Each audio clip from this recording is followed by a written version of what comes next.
Witam Państwa serdecznie na moim kanale Natalia Samaryc, Zdrowie, Uroda i Fitoterapia. Dziś porozmawiamy o żołądku, o tym, jakie mogą być problemy żołądkowe, jakie objawy się pojawiają, kiedy żołądek jest chory, jak można to rozpoznać, jak zdiagnozować, jakie badania trzeba zrobić, no i oczywiście, jak sobie pomóc w sposób naturalny. Zapraszam Państwa do oglądania.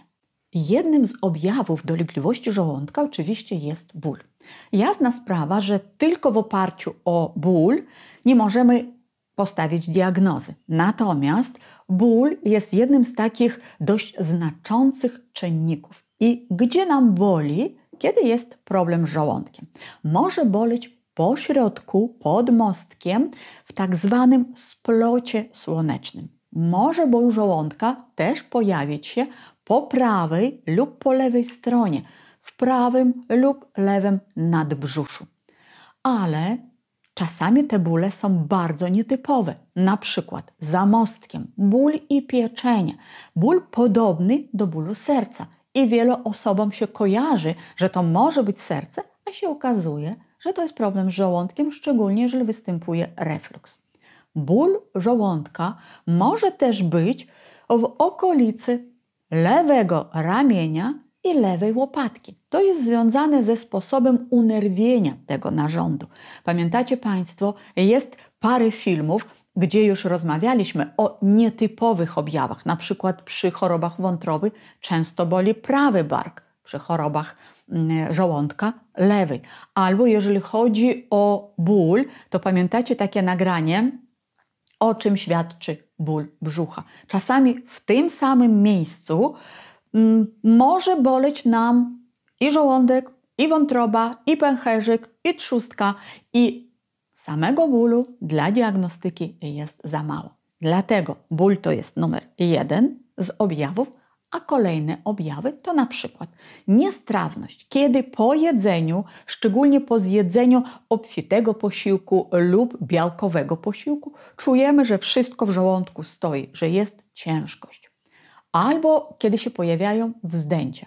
To może być objaw świadczący o problemach jelitowych, natomiast najczęściej, jeżeli chodzi o układ pokarmowy, problemy się zaczynają w żołądku. I nawet jeżeli jest zaburzona flora bakteryjna albo przerost bakterii w jelicie cienkim, tak zwany SIBO, i to jest powód tych dużych zdęć, to powinniśmy zastanowić się, co tam jest w żołądku. Dlaczego problem już w jelitach się rozwinął? Możliwe, że tu ta bariera, która miała chronić nasze jelita, nasz żołądek, gdzieś nie pracuje prawidłowo. Na przykład jest zaburzony poziom kwasu solnego. Kolejnymi objawami chorego żołądka mogą być mdłości, wymioty, może być brak apetytu. Też warto sprawdzać, czy nie ma niedoboru pewnych pierwiastków, na przykład niedobór witamin z grupy B, niedobór żelaza, występowanie takich powikłań już jako anemia mogą świadczyć o tym, że tu na początku procesu trawiennego już pojawiają się zaburzenia i dlatego tych składników nam brakuje. Też takie objawy jak bakterie w układzie pokarmowym w jelitach, grzybica, pasożyty w jelitach mogą świadczyć, że w żołądku są problemy. Kolejnymi objawami jest na przykład ciemny stolec, który może wskazywać, że gdzieś tam krew znajduje się w układzie pokarmowym. Może być na przykład jakaś nadżerka lub wrzody w żołądku.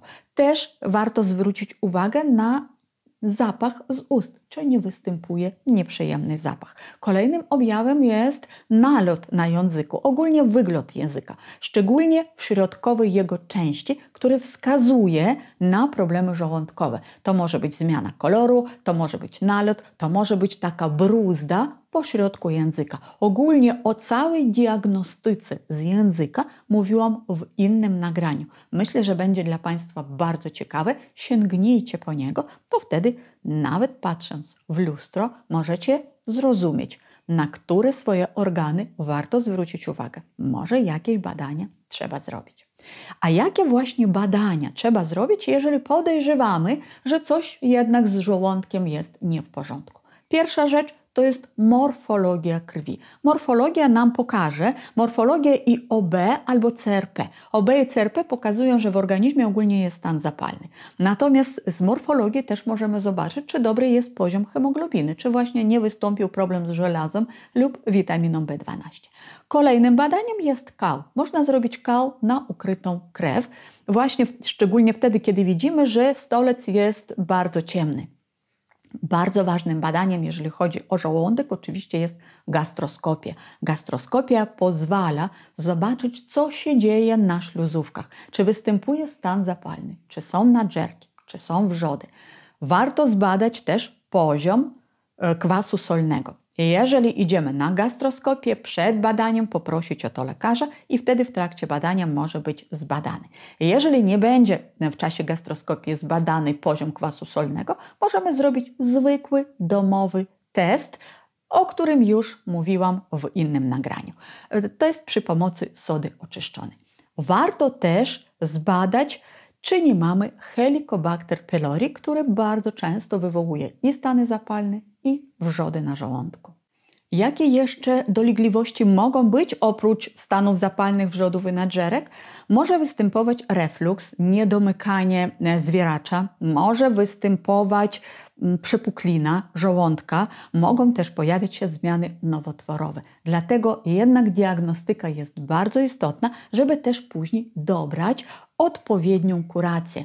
I przyczyny oczywiście powstawania tych zmian w żołądku są różne. Zawsze, kiedy dobieramy jakąś kurację, musi być ona skierowana nie tylko na objawy, bo objawowo też warto stosować różne środki, na przykład zioła, które złagodzą ból. Natomiast najważniejsze zadziałać na przyczyny, dlatego tej przyczyny zawsze trzeba poszukać. A jakie te przyczyny są najczęstsze? Jedną z podstawowych oczywiście jest zła dieta, to znaczy za dużo produktów przetworzonych, które zawierają zbyt dużo chemii i tłuszczu trans. Druga rzecz to są w ogóle ciężkostrawne, bardzo tłuste, smażone potrawy.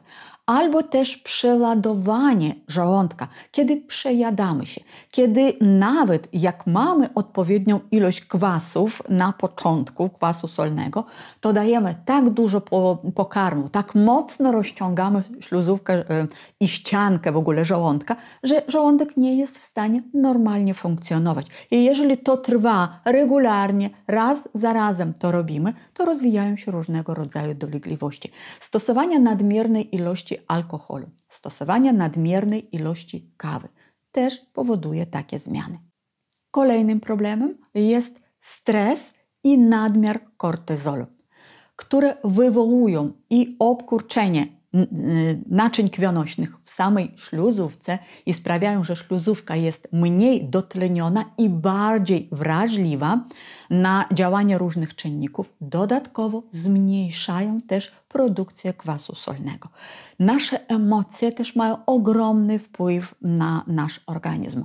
I mówi się w tak zwanej psychosomatyce, jest taka cała nauka, że osoby, które ciągle się zamartwiają, bardzo często miewają problemy z żołądkiem. Także na to warto zwrócić uwagę.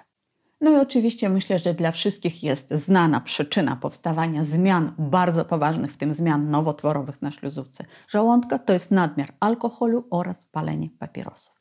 I teraz, kiedy już wiemy, jakie są przyczyny najczęstsze, warto przeanalizować, która przyczyna występuje u nas, jeżeli jakiś problem z żołądkiem się rozwija i trzeba postarać się wyeliminować tę przyczynę. Natomiast jeszcze dodatkowe wskazówki. Jasna sprawa, że jeżeli chodzi o jakieś kuracje dla żołądka, to będą one uzależnione od tego, jaka jest diagnoza. Ale są wskazówki ogólne, niezależnie od tego, co w badaniach wychodzi. Czy tam jest nadkwasota, czy tam jest niedokwasota, czy są wrzody i tak dalej. Zawsze trzeba zwracać uwagę na to, jak my jemy, jak gryziemy pokarmy.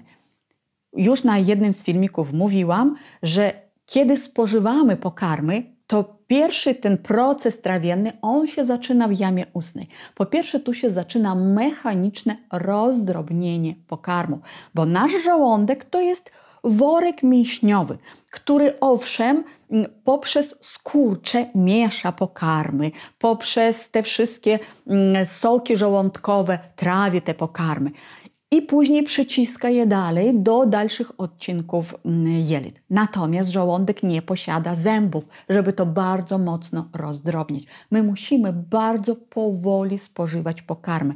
Tak długo, aż w jamie ustnej one u nas będą miały taką konsystencję płynną.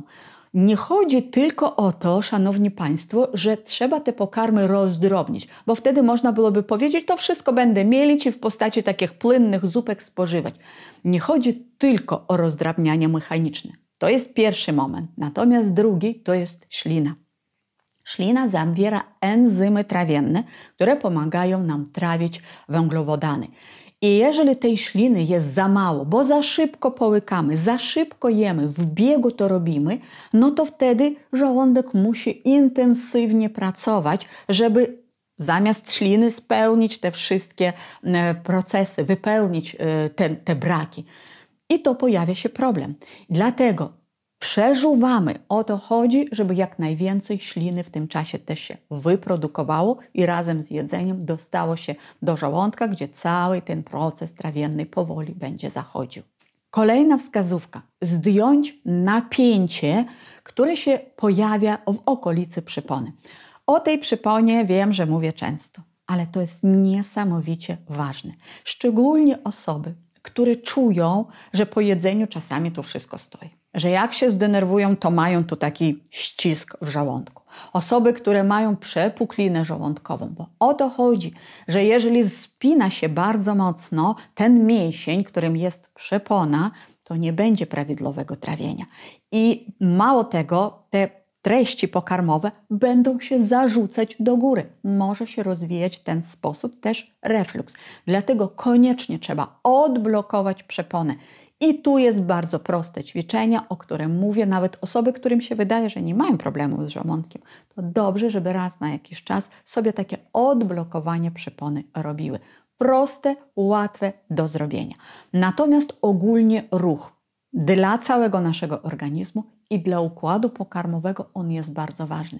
A niestety wiele osób zamiast tego, żeby po jedzeniu wstać i pospacerować trochę. Nie chodzi o wysiłek fizyczny, bo nie możemy po jedzeniu robić coś fizycznie ciężkiego, podnosić jakieś ciężary, bo będziemy mieli problem z żołądkiem i z refluksem, tak? No bo wtedy napinamy wszystkie mięśnie i żołądek też jest mięśniem, też będzie się napinał, a tam jest pełno jedzenia, będzie to jedzenie wyciskał do góry. Dlatego żadnych wysiłków fizycznych, żadnego nachylania się po jedzeniu, ale lekki spacer jak najbardziej jest wskazany. A większość ludzi to co robi po jedzeniu? No to siada i mówię, wow, najadłem się. Albo jeszcze gorzej, są osoby, które po jedzeniu kładą się, zmieniając pozycję ciała w bardzo niewłaściwą, kiedy też zmienia się pod wpływem grawitacji miejsce pokarmów w żołądku. I też można w ten sposób bardzo poważnych dolegliwości się nabawić. Kolejna wskazówka. Jeżeli występują jakieś problemy na śluzówce żołądka, warto stosować probiotyki. I to nie te probiotyki dla jelit. To jest inna sprawa. Probiotyki, które odbudują florę bakteryjną na śluzówce żołądka. Wszystkie nasze śluzówki posiadają swoją własną florę bakteryjną. Także wtedy trzeba stosować specjalne probiotyki. Jednym z takich jest Narum Tabs, który jest dedykowany dla zdrowia żołądka. Link, jak zwykle, znajdziecie w opisie pod tym nagraniem. I zobaczcie, to są takie ogólne wskazówki, bo poszczególne zioła na przykład lub inne naturalne metody muszą być dopasowane do diagnozy.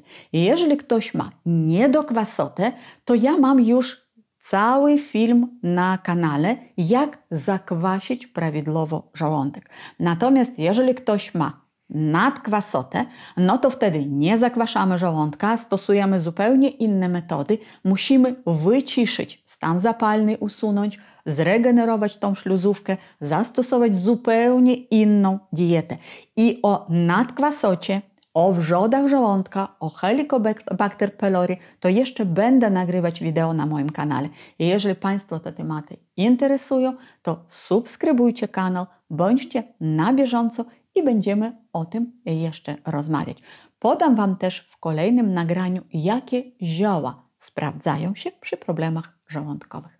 Bardzo Wam dziękuję dziś za uwagę i do zobaczenia w kolejnych wideo.